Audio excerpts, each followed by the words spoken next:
자, 이제 건축법의 마지막 파트예요. 자, 2절에 위반 건물에 대한 조치라고 되어 있어요. 그래서 2절 제목은 위반 건축물 나와 있고요. 잠깐 457을 잠깐 봅니다. 457페이지를 딱 피면은 03번에 기존 건물이라고 나와 있죠. 그러니까 위반 건물과 기존 건물을 비교해야 됩니다. 우선 위반 건축물에 몇 줄 한번 딱 쳐볼까요?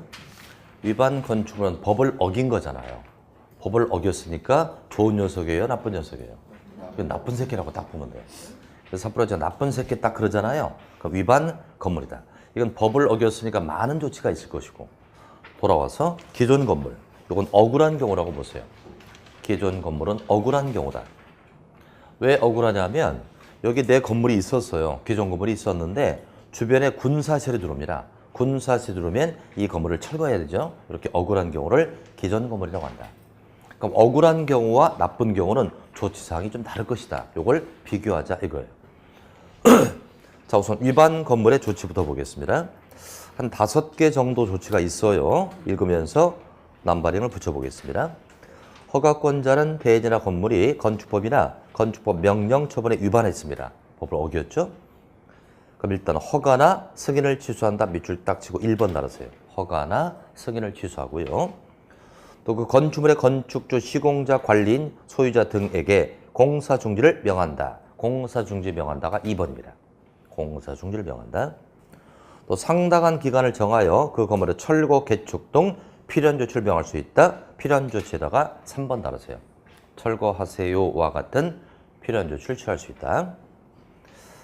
자, 이제 괄호 2번 제목을 보니까 영업 허가 등의 제한 요청이라고 되어 있나요? 제한을 불허가로 바꾸세요. 제목이 영업 허가 등의 불허가 요청이 되겠습니다. 그러다 밑줄 딱 치고 이걸 4번이라고 들으세요. 이게 네 번째 조치예요. 그러니까 이 건물은 법을 어겼으니까 영업 허가를 해주지 말아주세요라고 불허 요청할 수 있다는 겁니다. 끝에다 5번 하나 다를까요? 5번이라고 쓰자. 5번이라고 위반 건축물 표지. 위반 건축물 표지 의무적 설치. 위반 건축물 표지를 의무적으로 설치한다. 이제 법을 어겼으니까 매 출입구마다 위반 건축물 표지를 설치합니다. 그 내용은 이렇겠죠. 이 건물은 법제 몇 조를 어긴 나쁜 녀석입니다라고 매 출입구마다 설치하도록 되어 있다. 이렇게 5가지가 바로 위반 건물의 조치가 되겠습니다. 그럼 이제 457 가보자. 457 기존 건물입니다. 억울한 경우라고 그랬죠. 자, 기존 건물은요. 셋째 줄 들어가면 철거, 개축 등 필요한 조치를 명할 수 있다. 필요한 조치로 몇 줄 딱 세요. 요건 억울하니까 딱 하나 필요한 조치를 취할 수가 있다는 겁니다. 그럼 한 장 넘겨봐요. 그럼 철거나 개축과 같은 필요한 조치를 취하다 보면 손실을 받을 수가 있겠죠. 그때는 손실을 보상한다라고 되어 있어요. 시가로 보상합니다. 잠깐 나쁜 녀석도 필요한 조치를 취할 수 있었죠. 억울한 경우도 필요한 조치를 취할 수 있죠. 아까 건 보상 규정이 없잖아요. 나쁘니까. 근데 지금은 억울하니까 필요한 조치를 취할 때 손실이 발생하면 시가로 보상한다. 이런 규정이 있다는 거죠. 2가지를 비교해 봤습니다. 자, 이제 한 가지 남았죠? 다시 페이지를 454페이지 펴줍니다. 454. 02번에 이행 강제금이 나와 있죠? 거기다 별표 하나 딱 치고요. 이것만 하면 건축법이 맞춰집니다. 이행 강제금은 들어보셨나요? 앞에서? 들어봤습니까? 배웠어요? 안 배웠어요? 안 배웠습니다, 아직. 지금 이행 강제금이 나와요. 근데 뭐랑 헷갈리느냐 하면 국토법에서 배웠던 이행 보증금하고 헷갈리는 거예요, 지금. 이행 보증금은 배운 바가 있고요. 이행 강제금은 지금 처음 나옵니다. 이행 보증금은 사전 예치금이라고 했죠. 사전 예치금. 문제가 있을 걸 미리 예견하고 돈을 예치해 두었다가 필요할 때 쓰겠다는 바로 사전 예치금. 근데 이행 강제금은 전혀 달라요. 이것은 사후 반복적 부과금. 사후 반복적 부과금을 이행 강제금이라고 한다. 자, 이행 강제금은 왜 나왔냐면 벌금과 과태료를 보완한 제도입니다. 벌금이나 과태료가 있어요. 뭔가를 잘못하면 벌금과 과태료가 부과되죠. 이건 일회성 부과입니다. 한 번만 부과한다. 이러다 보니까 무슨 문제가 발생하느냐. 이걸 역이용하는 경우가 있습니다. 예를 들어 이겁니다. 건물이 있었다. A라는 건축주가 위반 행위를 했습니다. 위반 행위라니까 벌금 5천만 원이 딱 부과됩니다. 한 번 딱 부과되거든요. 벌금 5천을 부과하죠. 그럼 A는 5천을 냅니다. 딱 내고요. 건물을 완공시켜버려요. 완공시켰을 때 이득이 2, 3억 생깁니다. 그럼 까짓거 벌금 내고 위반 행위를 자행하더라 이거죠. 이것이 바로 일회성 부과인 벌금 과태료의 단점입니다. 이걸 막기 위해서 이행 강제가 뭐다? 이것은 A가 위반 행위를 시정할 때까지 뜯어 고칠 때까지 계속 부과하는 거예요. 또 고칠 때까지 사후 반복적 부과금. 네가 이기나 내가 이기나 해보자 이거죠. 이게 바로 이행 강제금입니다. 자, 의의를 한번 보겠습니다. 이행 강제금은 벌금 과태료가 지니는 일회성 처벌 제한 때문에 행정 목적 달성을 위한 실효성을 거두지 못하고 있다. 이런 점을 감안하여 위반 행위의 시정이 이루어질 때까지 계속적으로 반복 부가징수한다. 그 다음에 줄딱세요. 반복 부가징수할 수으로써 위반자의 심리적, 금전적 압박을 통해서 목적을 달성하기 위한 그런 제도라는 거죠. 계속해서 부과한다는 겁니다. 그럼 2번으로 가서 이행 강제금 부과를 보겠습니다. 허가권자 밑줄 딱 치고요. 허가권자가 부과합니다. 허가권자는 시정명령을 받은 후 시정기간 내에 시정명령을 이행하지 않았다. 거기 지금 뭐가 빠졌나 면 허가권자는 그 다음에다 위반 건축물에 대하여 여기 빠졌어요. 위반 건축물에 대하여 여기 빠졌습니다. 우리 아까 위반 건축물은 법을 어겼다고 그랬잖아요. 필요한 조치 취할 수 있고 시정명령을 줄 수 있지 않습니까? 그래서 위반 건축물에 대해서 시정명령을 받은 후 기간 내에 시정명령을 이행하지 않아요. 이런 건축주에게 상당한 기간을 줍니다. 상당한 기간을 정해서 그 기한까지 시정명령을 이행하지 않았을 때 이행강제금을 부과한다. 고로 이행강제금 부과는 허가권자가 부과한다. 어떨 때 부과한다? 상당 기간까지 시정명령을 이행하지 않았을 때 부과합니다. 그럼 금액이 나오는데 1번과 2번으로 나눠집니다. 시가표준액의 50%를 부과하는 게 있고요. 오른쪽 오시면 시가표준액의 10%를 부과하는 게 있다고 합니다. 확인했습니까? 그럼 이제 위반 행위가 뭐냐에 따라서 50%와 10%로 나눠집니다. 그럼 50% 부과하는 거 볼까요? 박스 가번. 가번에 건폐율 초과하나 용적률 초과 둘. 가번에 2번 나오죠? 건폐율이나 용적률을 초과했다. 나번은 허가 안 받았다, 신고 안 했다 이거예요. 총 4가지입니다. 건폐율 초과, 용적률 초과, 허가 위반, 신고 위반입니다. 요 4가지를 위반하면 2번 봅니다.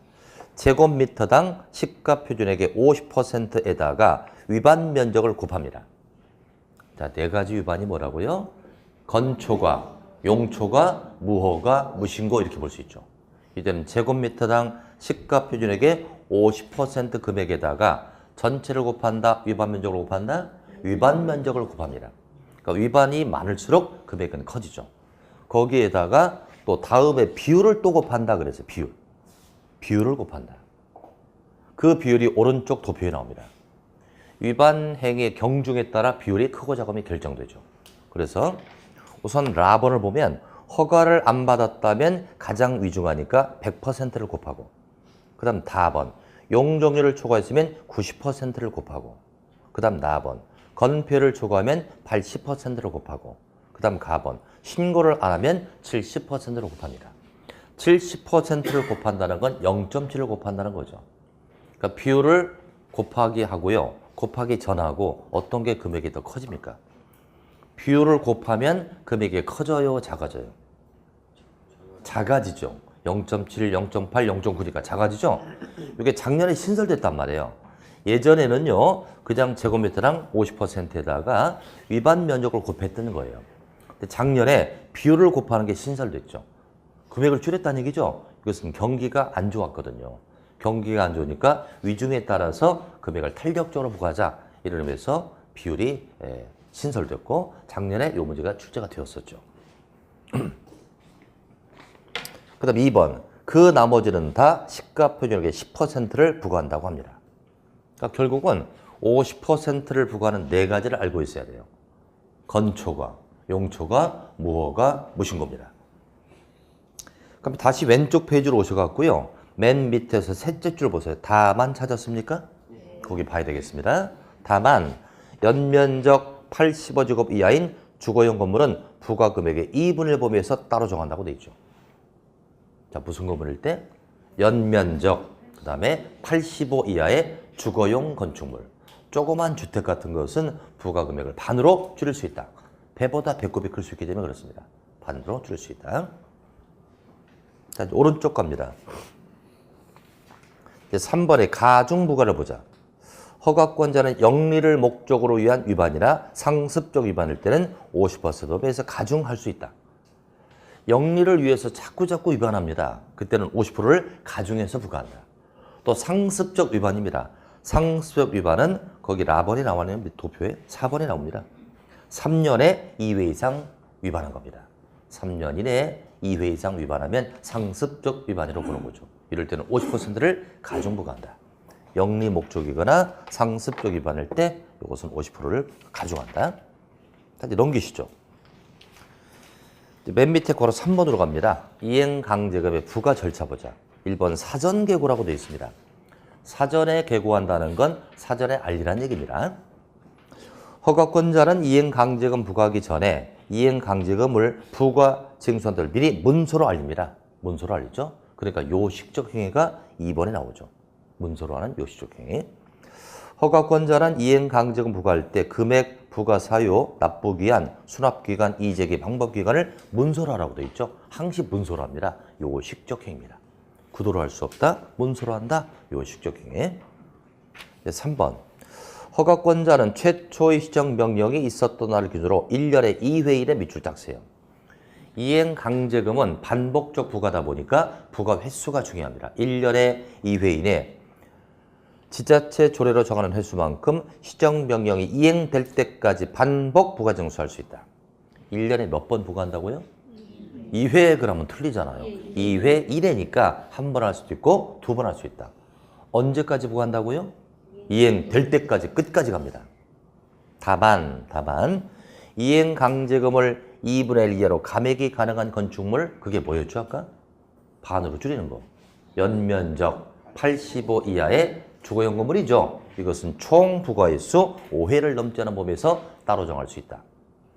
원래는 1년에 2회 이내 끝까지 갑니다만 아까 85 이하의 주거용 건물 있죠. 이것은 많아봐야 총 부과횟수 5회 이내에서 줄여주겠다 이거예요.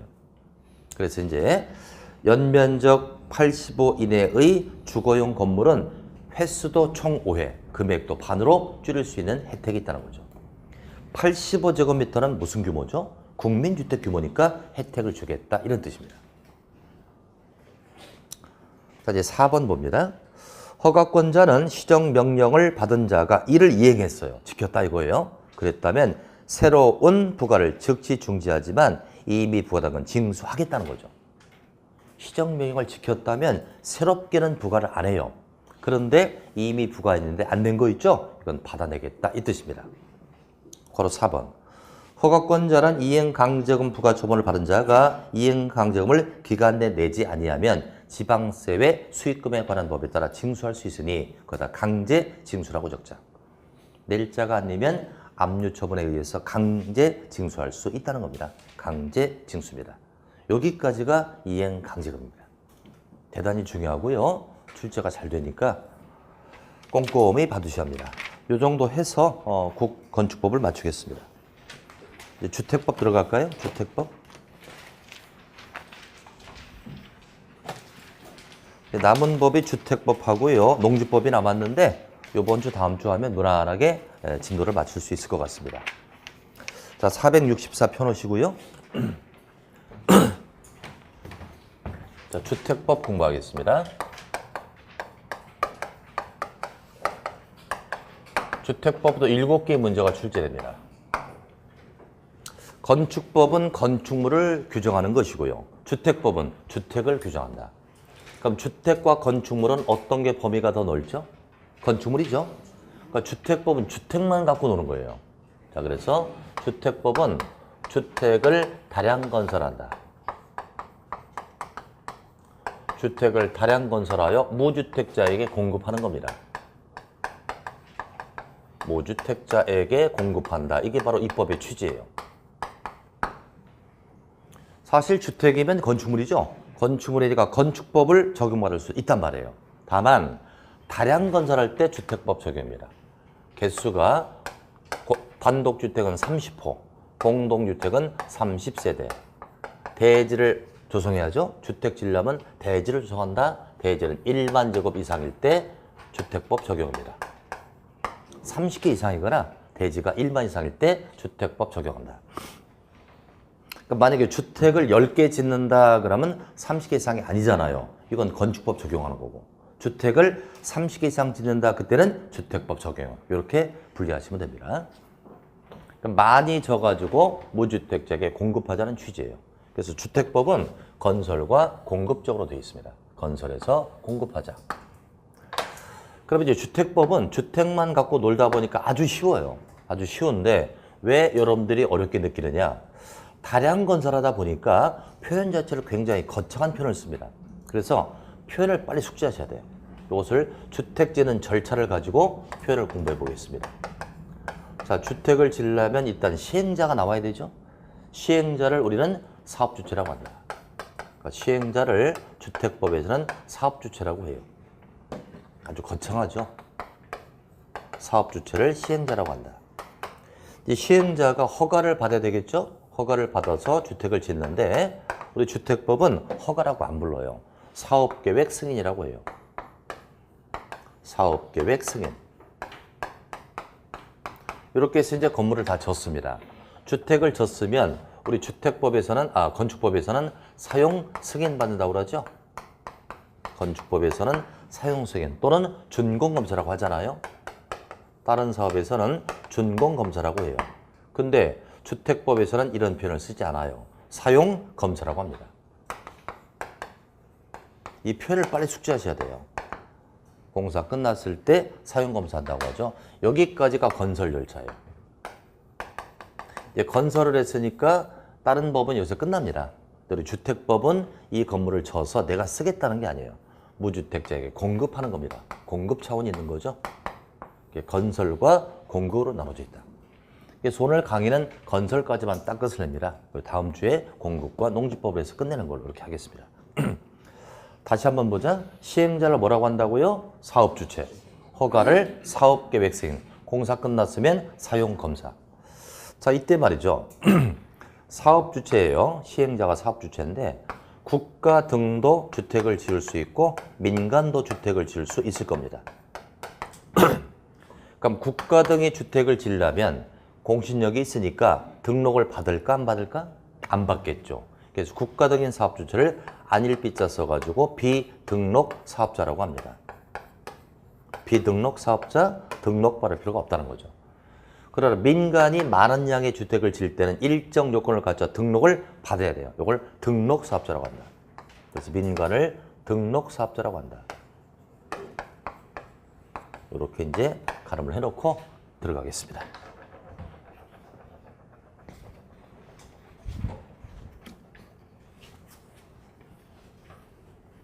자, 내용 보겠습니다.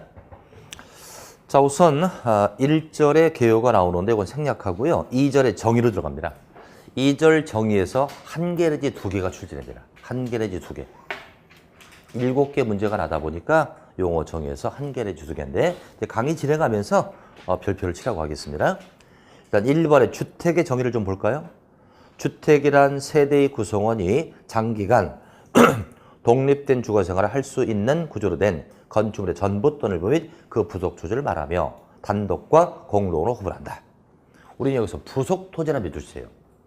주택법에서는요, 주택뿐 아니라 부속 토지도 주택으로 포함시키고 있습니다. 부속 토지라는 건 건물이 딸려 있는 토지를 뜻하죠. 또 주택을 크게 두 가지로 나눈다고 해요. 단독주택과 공동주택으로 나눕니다. 그럼 이제 밑에 2번 주택의 종류를 보자. 일단 단독주택의 종류 세 가지 밑줄 시작. 단독주택, 다중주택, 다가구주택이라고 나와 있죠? 오른쪽 페이지에. 단독주택 종류 딱 세 가지. 단독, 다중, 다가구. 우리 건축법에서도요. 용도 분류 공부할 때 단독주택 종류 4가지 공부했잖아요. 뭐가 빠졌죠? 공관이 빠졌잖아요. 거기다 공관 X. 공관은 건축법상 단독에는 들어갑니다만 주택법상 단독에는 들어가지 않습니다. 공관을 주택으로 볼 수는 없다는 얘기거든요. 자, 이제 두 번째, 공동주택 보자. 공동주택 종류가 3가지, 셋째 줄. 아파트, 연립, 다세대. 딱 3가지. 아파트, 연립, 다세대입니다. 근데 건축법상의 공동주택은 또 하나 있었죠. 기숙사가 있었잖아요. 기숙사는 X입니다.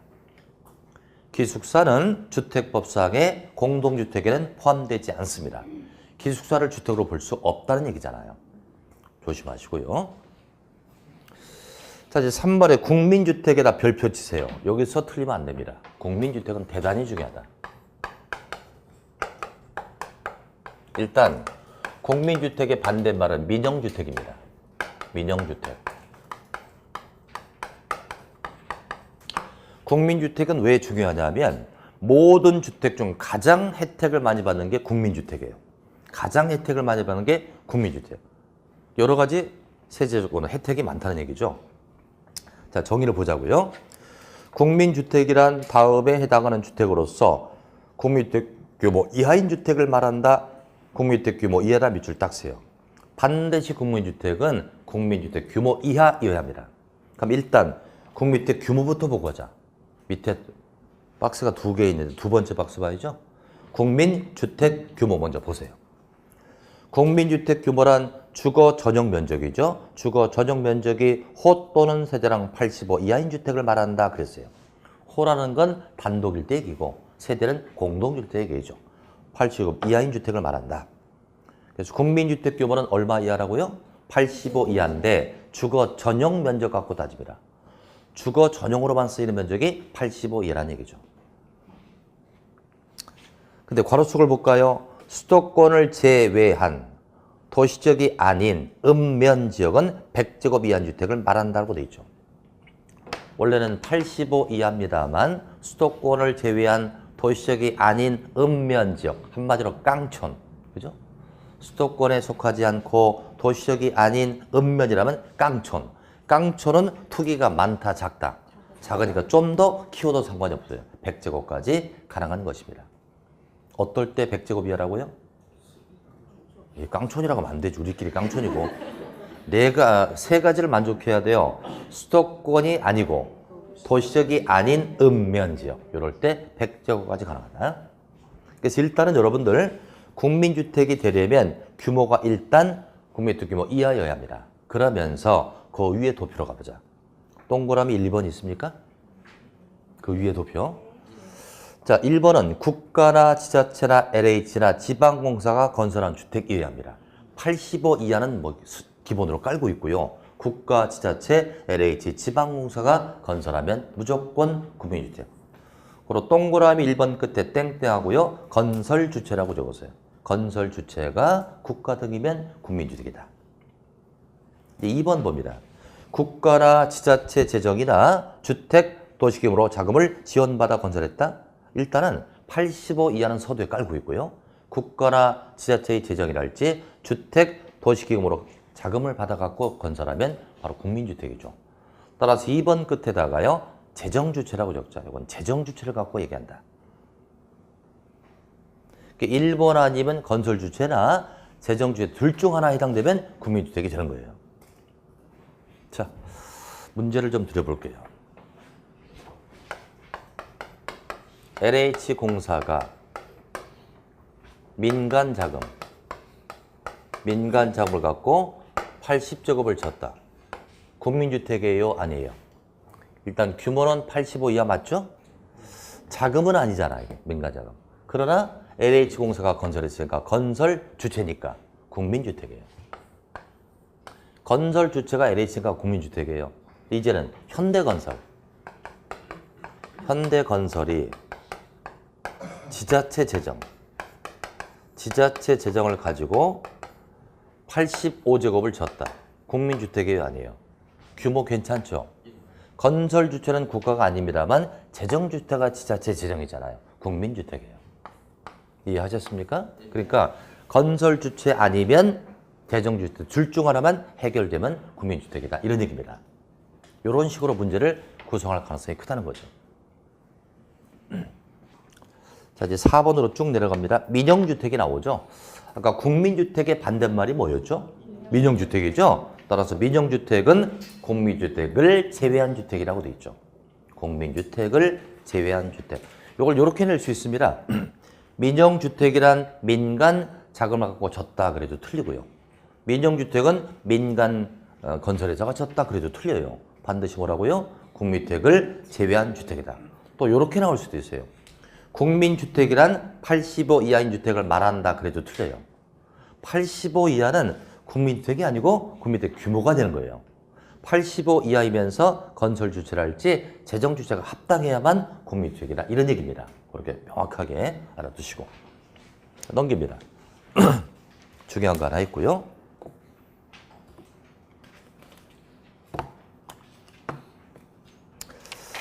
자, 이제 딱 넘기니까 5번에 도시형 생활주택이 나오죠. 빨간 펜으로 밑줄 하나 딱 치네요. 도시형 생활주택. 일단 도시형 생활주택은 부자들이 살까요? 가난한 사람이 살까요? 저소득자 또는 도시근로자입니다. 저소득자랄지 도시근로자가 생활하는 주택이에요. 저소득자나 도시근로자가 생활하는 주택이니까 혜택을 많이 받을 겁니다. 또 빨리빨리 지을 수 있도록 해줄 겁니다. 그저 도시에서 생활만을 위한 주택이에요. 그래서 도시형 생활주택. 이걸 현업에 가면 도생이라고 불러요. 여러분들 앞으로 현업할 때 도시형 생활주택 이렇게 안 불러요. 도생 이렇게 불러요. 그러면 원명이 뭐라고요? 도시형 생활주택. 이걸 도생이라고 합니다. 자, 개념부터 보자고요. 300세대 미만 밑줄 딱 치고요. 300세대 미만의 공민주택 규모 밑줄 딱 치고 공민주택 규모입니다. 국민주택 규모니까 얼마 이하입니까? 85 이하가 돼야 되겠죠? 그런 주택으로서 도시역에 건설한 주택이다. 도시역이다 밑줄. 세 가지가 모두 합치가 돼요. 300세대 미만으로서 국민주택 규모에 해당이 되고 도시역에 건설을 해야 합니다. 그리고 도생의 경우는 몇 세대까지 줄 수 있다? 299까지 줄 수 있죠. 300개 미만이니까 300은 들어가지 않아요. 299입니다. 또 반드시 국민주택 규모니까 85 이하여야 되고요. 또 도시역에 건설합니다. 따라서 도생의 경우는 공업지역에 설치할 수 있다 없다? 있지요. 도시역이 어떻게 나눠집니까? 주거, 상업, 공업, 녹지로 나눠지니까 녹지로 정할 수 있고 공업지역에도 질 수 있답니다. 도시지역에 건설하기 때문에 이름이 도시형 생활주택이에요. 주거지역에만 설치하는 게 아닙니다. 도시역에 건설하니까 도시형 생활주택 이렇게 이름이 붙여진 거죠. 그럼 종류가 딱 세 가지입니다. 첫 번째 원룸형 주택, 그다음 단지형 연립주택, 단지형 다세대주택 딱 세 가지예요. 이 세 가지면 도생의 종류입니다. 그중에 이제 원룸형 주택을 보자고요. 다음의 요건을 모두 갖추면 원룸형 주택 네 가지를 모두 만족해야 돼요. 이건 읽기 전에 원룸에 들어갔다라고 생각하고 읽어보자. 원룸에 여러분 다 아시잖아요. 원룸에 들어갔습니다. 가번 세대별 주거 전용 면적은 50제곱 이하입니다.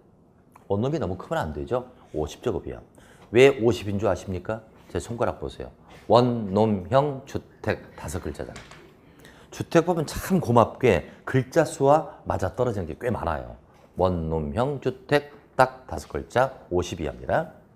두 번째, 세대별로 독립된 주거가 나오도록 욕실과 부엌을 설치하자. 세대별로 생활이 가능하도록 욕실과 부엌이 있습니다. 그 다음 4번. 그럼 원룸에 들어가면 방 따로 거실 따로 구획되어 있나요? 하나의 공간으로 되어 있나요? 하나의 공간이죠. 그런데 욕실을 만약에 오픈시켰다고 쳐봐. 욕실을 오픈시키면 프라이버시가 깨지죠. 또 보일러실은 위험하니까 구획을 줘야죠. 그래서 욕실과 보일러실을 제외한 부분을 하나의 공간으로 구성하자. 욕실과 보일러실은 구획을 주고 나머지는 하나의 공간으로 구성하자. 이때 다만 주거 전용이 30제곱 이상이 되면 2개의 공간으로 할 수 있다. 원래 원룸은 얼마 이하였죠? 50 이하. 하나의 공간이죠? 그런데 그 규모가 30 이상이면 2개로 나눌 수도 있다는 얘기입니다. 그 다음 라번. 지하층에는 세대를 설치하지 말자. 원룸형 주택도 요것도 주택이니까 지하에 설치하면 채광이 안 될 테니까 지하에 설치하지 말자는 겁니다. 자, 이제 단정 연립과 단정 다세대를 보자. 연립과 다세대는 한번 배웠었죠, 여러분들? 연립과 다세대는 몇 층 이하였었죠, 원래? 4층 이하잖아요. 근데 이것이 도생이 되면 혜택을 받아서 한 개층을 더 지을 수 있다. 심의를 거치면 5개층까지 가능하다고 나오지 않습니까? 원래는 4층 이하입니다만 심의를 거쳤다면 혜택을 받게 되므로 5개층까지 지을 수 있다고 합니다. 자, 그렇지 보자. 소형 생활주택을 도생이라고 하자 300세대 미만으로서 국민택 규모에 해당되고 도시역에 건설한다. 종류 세 가지가 뭐라고요? 원룸형 주택, 단정 연립, 단정 다세대 이렇게 잡았습니다. 자, 6번으로 갑니다. 세대 구분형 공동주택에다가 빨간펜 밑줄. 이것도 이제 정리하면 세대 구분형 공동주택. 하나의 세대를 구분했다는 얘기예요. 이런 얘기입니다. 여기 만약에 50평짜리 아파트가 있죠. 한 세대 50평짜리 아파트가 있습니다. 이걸 한 세대가 사는 게 아니라 이렇게 나눠서 여기는 부모님 살고 여기는 자식이 살 수 있어요. 여기다 경계를 해갖고 각 세대마다 각 구분된 공간마다 현관도 따로 두고 욕실복을 따로 설치해서 생활을 가능할 수 있게 해준다. 하나의 세대를 구분했다는 거예요. 요즘에 이런 아파트를 많이 짓는다고 해요. 부모와 자식이 살고 싶은데 같은 룸에 살기는 뭐하니까 큰 세대를 사가지고 구분하는 거예요. 딱 나눠서 이쪽은 부모님, 여긴 자식이 살 수 있다. 또 이제 부자지간이니까 여기다 연결문을 만들어가지고 서로 통할 수도 있게 할 수 있겠죠. 그죠? 연결문을 만들 수 있다.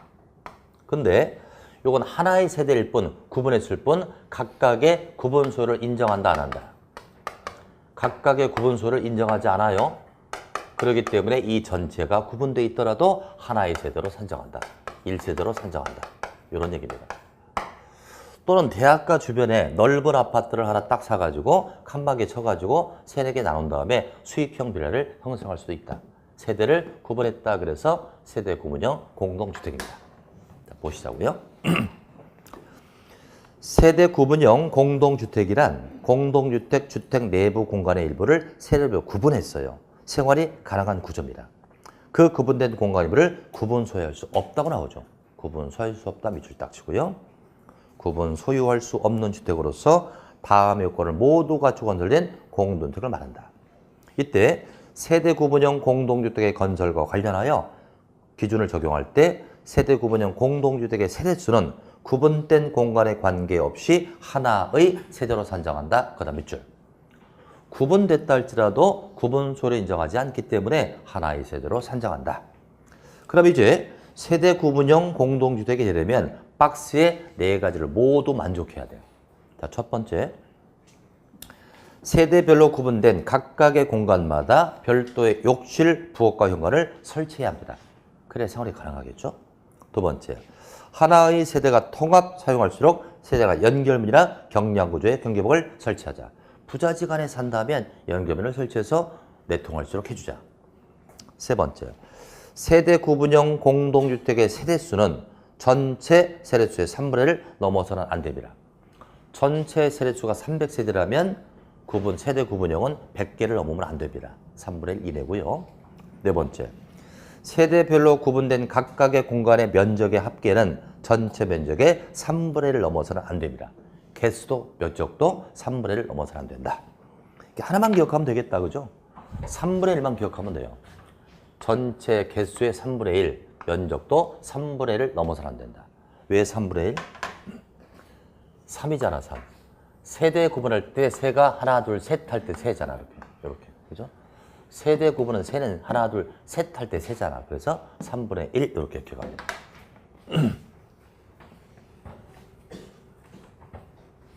자, 그 정도 보셨고요. 자, 이제 책을 한 장 넘기겠습니다. 02번에 준주택을 보겠습니다. 준주택. 자, 일단 준주택은 주택일까요? 아닐까요? 자, 준주택입니다. 준주택은 주택이다 아니다? 주택이 아니다. 주택은 아니지만 뭐 주택에 준한다 이 뜻이니까 주거시설로 이용이 가능하다. 주거시설로 이용이 가능한 게 바로 준주택이에요. 요즘에 주택의 패턴이 굉장히 다양하죠. 1인 독거생활 주택이 많다 보니까 실제 집은 아닌데 먹고 자고는 것이 꽤 많더라 이거예요. 이것을 준주택으로 규정하고 있다. 따라서 준주택은 주택이 아니라고 합니다. 그러니 주택법 적용한다 안 한다? 적용한다 안 한다? 한다. 안 하면 여기 왜 나와? 지금 주택법 하잖아요. 주택법 적용하니까 나오는 거 아닙니까? 그건 진짜 참 없으시네, 그죠? 그래서 준주택은 주택은 아니라 할지라도 주거시설로 이용이 가능하니까 주택법을 적용하게 해주는 겁니다. 자, 그럼 종류가 중요할 거예요. 빨간 펜줄 딱 쳐놓고요. 딱 4가지니까 시험에 잘 나옵니다. 준주택이란 주택 외의 건축물 그랬으니까 주택은 아니란 얘기죠. 주거시설로 이용이 가능한 다음에 이사를 말합니다. 주거시설로 이용이 가능하다. 딱 4가지인데 이것은 읽어보나 마나 집은 아니지만 먹고 자고 할 수 있는 곳을 뜻합니다. 1번에 기숙사, 2번에 다중생활시설이라고 되어 있나요? 거기다 땡땡하고요. 고시원업이라고 적죠. 이때 다중생활시설은 다가 아니고요. 고시원업을 뜻한다. 여러분들 고시원은 집은 아니잖아요. 그러나 간단한 취사는 할 수 있지 않습니까? 3번째 노인복지주택, 4번째 오피스텔. 집은 아니지만 먹고 자고합니다. 여러분들 고시원업은 준주택 맞죠? 고시원업에서 간단히 밥을 해 먹을 수 있나요? 고시원업에서. 밑에 고시원 있잖아요. 밑에 고시원. 음식 냄새 자주 나잖아요. 간단히 취사할 수 있어요. 근데 고시원에서 숯불을 딱 펴가지고 고기를 구워 먹을 수 있나요? 그건 안 되겠지. 그래서 준주택 종류는 고기노로 외우면 돼. 고기노. 요렇게 외우면 돼. 요건 노오잖아, 노오. 준주택에서는 고기를 구워 먹을 수가 없다. 고기노란 말이에요. 앞자 땄죠? 고시원업, 기숙사, 노인복주택, 오피스텔 이렇게 하면 돼요. 고기노오 그러면 됩니다.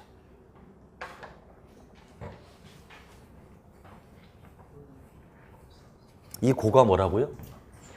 고시원업, 기는, 기숙사, 노인복주택, 오피스텔 이렇게 딱 외우면 돼요. 요 4가지만 준주택이라는 겁니다. 자, 이제 4번 내려갑니다. 공구죠. 자, 공구는 또 뭐냐? 용어를 빨리 숙지하자. 공구가 뭐냐니까 공동구매라는 거예요. 공동구매가 아니고요. 공구는 공사구간을 구분하는 겁니다. 자, 예를 들어 여기 아파트 단지가 있어요. 이게 만약에 1000세대 아파트라고 쳐봐요. 그럼 1동부터 20동까지를 다 져가지고 공급해야죠. 그럼 시차가 너무 벌어지잖아요. 그러니까 이 사업장을 2개 이상 이렇게 나눕니다. 그래서 1공구, 2공구라고 하는 거죠. 그래서 공구별로 아파트 줘서 분양하고 여기 또 분양하고 하면 효율성이 높지 않느냐. 이게 공구인데 공사 구간을 구분했다 이거예요. 그럼 공구가 되려면 경계가 있어야 되죠. 6m 이상의 경계가 필요하다. 도로나 주차장 같은 걸로 경계가 필요하다. 또 각 공구는 300세대 이상이 돼야 돼. 최소한 한 개 공구는 300세대 이상이 돼야 합니다. 그러니까 최소 몇 세대가 됐을 때 나눌 수 있다? 600세대 이상일 때 나눌 수 있겠죠? 최대 300이니까 600개 이상일 때 나눌 수 있다. 공구란 하나의 주택단지에서 다음 요건을 모두 충족하는 2개 이상의 구분되는 1단의 구역으로 착공신고나 검사를 별도로 수행할 수 있는 구역을 공구라고 합니다. 그럼 오른쪽 보시면 1번 경계를 몇 메타로 설정하라? 6m 이상 경계라 밑줄 딱 치고요. 2번 공구별 세대수는 300세대 이상. 따라서 3번 전체 세대수는 600세대 이상일 때 나올 수 있다는 거죠. 확인해 주시고요. 자, 요번에 공공택지가 나오네요. 자, 공공택지가 나옵니다. 일단 공공택지는요. 이 공자는 공공사업입니다. 택지를 공공사업으로 조성했다 이거예요.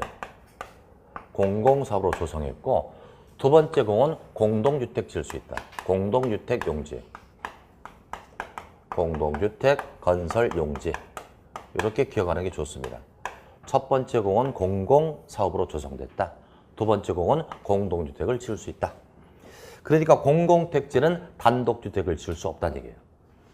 그럼 공공택지의 반대말이 뭘까요? 우리 법에는 공공택지 외라고 써 있어요. 공공택지 외라고 하는데 요걸 좀 더 쉽게 표현하면 민간택지라고 보면 되죠. 공공택지가 아니니까 민간택지 좀 보시면 됩니다. 그럼 여러분들 공공택지와 민간택지는 어디가 더 투기가 많겠습니까? 공공택지입니다. 왜 그러냐면 공공택지는 공공의 사업으로 조성되니까 싸게 공급되잖아요. 여기가 훨씬 더 투기가 많다는 거죠. 그래서 각종 공공택지에서는 규제를 가하고 있다는 겁니다. 자, 뜻만 보겠습니다. 공공택지란 다음에 해당하는 공공사업으로 개발 조성됐다 밑줄 딱 치고 공공사업으로 개발 조성됐고 또 공동주택 건설용지 밑줄 공동주택이 건설되는 용지를 말한다. 종류가 10가지 있잖아요. 이 종류를 물어봤던 게 2번이나 출제되었는데 외우는 방법이 따로 있습니다. 3월 달에 알려드릴게요. 일단 뜻만 알고 가자. 자, 이제 한 장 또 넘겨주시고요. 이제 6번에 부대시설하고요. 7번에 복리시설 두 개를 묶어서 종류 구별이라고 적었어요. 종류를 구별하자. 부대와 복리는 종류를 구별하는 것이 관건입니다. 그럼 두 개 중에서 어떤 게 입주자와 더 직접 관련이 있다고 생각하시죠? 복리입니다. 이 복자는 복복자예요. 입주자에게 복을 주자는 겁니다. 그래서 복리설에다가 땡땡하고요. 입주자와 직접 관련. 입주자와 직접 관련이니까 종류를 한번 따져볼게요. 박스 들어갑니다. 박스 1번만 보면 돼요. 어린이 놀이터, 근린생활시설. 이때 근생이라면 상가쯤 보시면 아파트 상가. 유치원, 주민운동, 경로당. 이게 바로 복리입니다. 입주자와 직접 관련이 있죠. 이제 부대로 올라가 보세요. 부대라는 것은 어디에 딸렸다 이거 아니에요? 부대시설은 입주자와 간접 관련이라고 적었어요. 부대시설은 입주자와 간접 관련이 있는 것을 부대라고 한다. 자, 종류 확인합니다. 1번 주차장, 관리사무소, 담장, 주택단지, 도로. 2번에 건축설계. 뭔가 입주자와 간접적 관련이 있어요. 그럼 여러분들 부대와 복리 중에 어떤 게 개인재산 될 수 있나요? 복리의 경우에 아까 상가가 있었죠? 이건 개인재산 될 수 있으니까 분양할 수가 있다고요. 그런데 부대에서는 개인재산 아니니까 이건 분양할 수가 없을 겁니다. 그럼 이걸 막 섞어놨을 때 부대인지 복리인지 알아맞힐 수 있겠습니까? 고개 들어보시죠. 답변 아니까 강제로 시킬 수밖에. 제가 시설을 딱 얘기하면 부대면 부, 복리면 복 명확히 발음하자. 어정쩡하게 발음하지 마시고 한 글자만 얘기하면 돼요.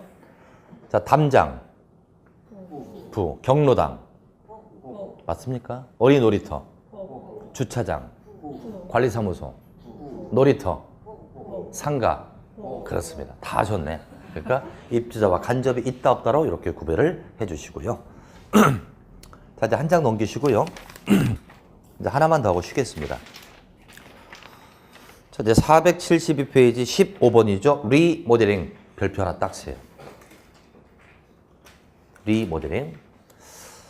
리모델링이란 건축물의 노후와 억제나 기능 향상을 위한 다음의 행위를 말한다. 일단 목적이 두 가지니까 밑줄 치자. 노후와 억제와 기능 향상. 이걸 위하는 행위는 세 가지입니다. 박스 들어갈까요? 1번에 대수선. 자, 2번이 제목이 뭐죠? 제목이 잘못됐어요. 세대별을 일부로 바꾸세요. 그럼 일부 증축이 될 겁니다. 일부 증축 그렇게 바꾸시고요. 3번은 뭡니까? 세대수 증가라고 돼 있죠. 확인했습니까? 자, 그래 다시 한번. 리모델링은 전면 해체가 아니잖아요. 뜯어 고쳐 쓰는 거예요. 목적 두 가지가 뭐라고요? 노후 억제나 기능 향상. 행위는 세 가지. 대수선, 일부 증축, 세대수 증가. 대수는 건축법에서 배웠잖아요. 크게 뜯어내는 거. 에? 제가 아느냐 물어보지 않았어요. 배웠냐고 물어봤어요. 들어봤죠? 그럼 여러분 봐요. 리모델링은 노후된 건물을 대상으로 하니까 일정 연수가 지나야 할 수 있잖아요. 그리고 대손에다 땡땡하고요. 10년 경과. 대손의 경우는 10년이 경과돼야만 리모델링 할 수 있다. 그럼 2번 일부 증축법입니다. 요건 가로축을 피해 가면서 보셔야 돼요. 자, 사용검사일 잡았습니까? 그 밑에 줄 사용승인을 잡았죠? 사용검사일 또는 사용시일로부터 15년 나옵니다. 15년 책을 딱 치라고. 가로축을 피해 나갑니다. 15년이 경과된 공동주택을 각 세대 주거전용 면적 30% 이내 30% 색을 칠하자. 30% 이내에서 증축한다고 합니다. 전체 세대 면적의 30% 이내로 증축할 때. 그럼 일부 증축이 리모델링이 되려면 몇 년 경과? 15년. 그 일부니까 전체 면적의 30% 이내의 증축일 때만 리모델링을 볼 수 있다는 겁니다. 자, 이제 세대수 증가라고 합니다. 세대수를 증가하는 것이 가장 사업성이 좋을 거예요. 그래서 세대수 증가의 모든 사업자는 관심이 많을 겁니다. 그러면 세대수를 증가하는 방법이 몇 가지가 있을 거예요. 여기 기존 아파트가 있었습니다. 기존 아파트가 있어요. 그러면 세대수를 증가하는 방법은 넷 중 하나. 첫 번째, 별도동. 별도의 동을 지어서 세대수를 증가시킬 수 있다. 또 하나, 수평 증축. 수평으로 증축하여 세대수를 늘릴 수 있다. 그 다음, 기존 세대수가 있는데 분할합니다. 분할해서 세대수를 늘린다. 네 번째, 수직 증축이 있죠. 수직으로 올려가지고 세대수를 늘리는 방법이 있죠. 이 중에서 가장 위험한 게 뭐예요? 가장 개수를 늘릴 수 있는 게 수직이에요. 그래서 예전에는 수직 증축을 허용하지 않았습니다. 워낙 위험하니까. 몇 년 전에 수직 증축을 허용해 주었죠. 그래서 네 가지 세대수 증가 중에 수직 증축 중에 가장 좀 요건이 까다롭다는 걸 염두에 두시고 확인하겠습니다. 자, 위 이에 따른 각 세대 증축권한과 면적이니까 아까 30%였었죠? 이내 범위에서 기존 세대수 15% 색을 칠하자. 기존 세대수 15% 내에서 세대수를 증가하는 증축. 그러니까 기존의 세대수가 1000세대였다면 150개를 늘릴 수 있다는 얘기죠. 15% 이내니까. 다만 수직 증축일 때는 다음을 모두 만족해야 돼요. 가장 위험한 게 수직 증축이니까 다음에 두 가지를 모두 만족해야 돼요. 첫 번째, 최대 3층 이내로 올릴 수 있다. 그러나 기존 층수가 14층이라면 2개까지 올릴 수 있다. 그리고 나번 구조도를 보유해야 돼요. 구조도. 구조도는 구조도면이에요.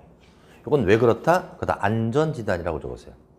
수직 증축을 할 때는 안전진단하도록 되어 있죠. 진단을 위해서는 구조도면이 필요하지 않느냐 이거예요. 그럼 시험 문제는 어떻게 나온다? 숫자 색깔 칠한 것이 나온다. 자, 다시 한번 보자. 그러니까 대수는 몇 년 경과? 색깔 칠해야죠. 10년. 일부 증축은 몇 년 경과? 15년. 일부니까 전체 면적의 얼마 이내? 30%. 세대수 증가는 몇 퍼센트의 세대수? 30%. 이런 숫자를 괄호치기로 대비하시기 바랍니다. 거기 바로 우리 모델링입니다. 자, 그럼 책을 쭉 넘기셔가지고요. 페이지 476을 펴놓으시고 오늘은 뭐 1시 전에 끝날 것 같은 느낌이 드네요. 10분 쉬었다가 하겠습니다.